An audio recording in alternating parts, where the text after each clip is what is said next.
Hi, my name's Taya Johnson and I'm in my final semester of studying a Bachelor of Commerce with a marketing major at Macquarie University.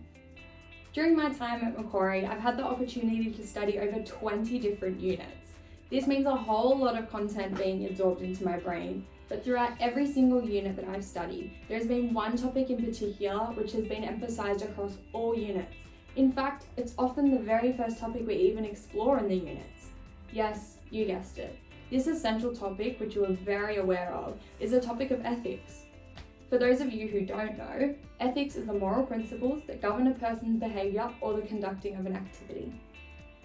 When I think about my philosophical view on ethics, my mind points straight to the traditional argument between consequentialism and deontology. How can you even begin to pick a side here?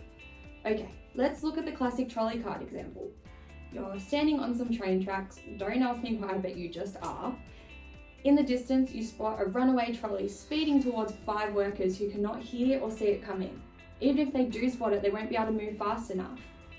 As the trolley gets closer to the workers, you glance down and see a lever connected to the tracks.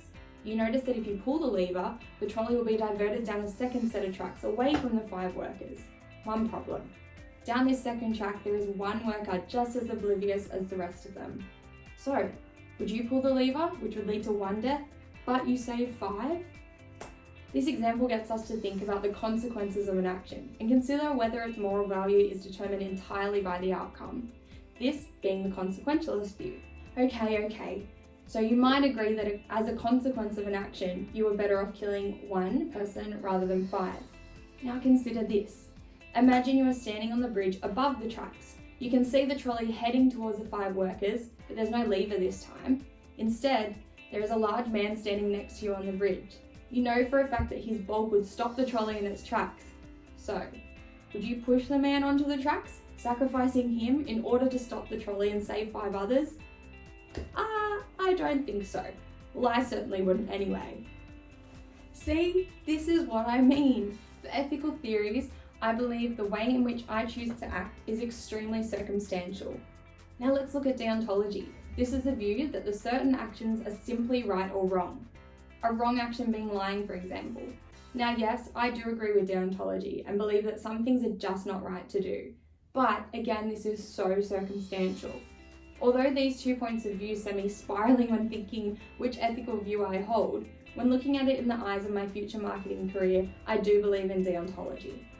For me, deontology plays a huge role in the workplace, as it is important to follow all rules that are set in the workplace, and I believe there's no reason not to do so. So in saying this, I guess you could come to the conclusion that in my day-to-day activities, my choices depend on the circumstance, whereas in my career and in the workplace, I believe I hold a deontological view.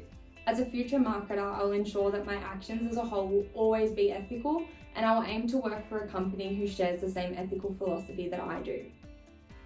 Another recurring theme within all units I've studied is corporate social responsibility.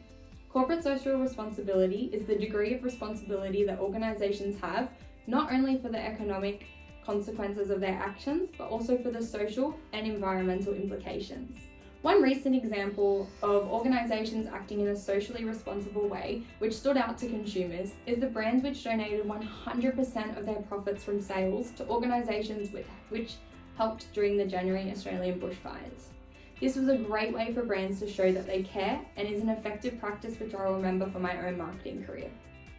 Sustainability is another big part of corporate social responsibility and is a necessity when developing marketing strategies. As a future marketer, I will always strive to orientate my decisions around the 3 pillars of sustainability. Brand purpose is a brand's reason for being beyond making money. This ties in directly to corporate social responsibility. This can be from a sustainability point of view, where the brand strives to raise awareness and help save the environment, or it can even be something like encouraging children to be creative and enabling parents to inspire them, just as Crayola does.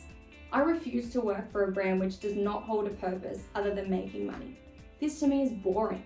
I want to feel inspired by the company I work for and feel as though my job can make some form of a positive impact on the world. I believe that in order for any strategy to be effective, ethics and corporate social responsibility must be at the forefront of this, and that any organisation who does this will be looked upon favourably by its stakeholders. As mentioned earlier, ethics and corporate social responsibility are both recurring themes studied within all the units I've undertaken. So therefore, these values will certainly be something I'll be carrying through to my career in digital marketing.